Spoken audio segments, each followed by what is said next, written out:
দর্শক সবাই কেমন আছেন? তো এটা হলো আমার দুবাই জাতের কোয়েল।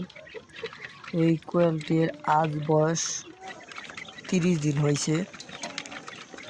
এই 30 দিন কোয়েল পাখির বয়সের ভিতর আমার 102 পিস কোয়েল পাখি আনছিলাম। তো এর ভিতরে আমার অ্যামোনিয়া গ্যাস হয়ে গিয়েছিল। এই কারণে আমার 52 পিস কোয়েল পাখি মারা গেছে।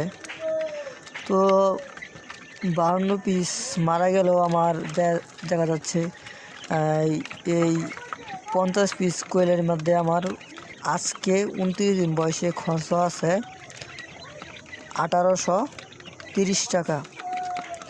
তো এই 1830 টাকা খরচ হয়েছে আমার এই 50টার পিছে, মানে যেটি মরসিডি সহ। তো এবারে সেই 50 হিসাব ধরলে আমার 30 দিনে 40 টাকা পিস পড়ছে।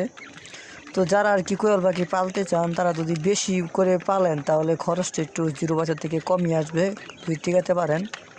কারণ এটা আমি জিরো বাচ্চা থেকে পালন করছি, এই জন্য আমি একটু জ্ঞান অর্জন হলো যে কোয়েল পাখি জিরো থেকে পাললে কীরকম খরচ পড়ে।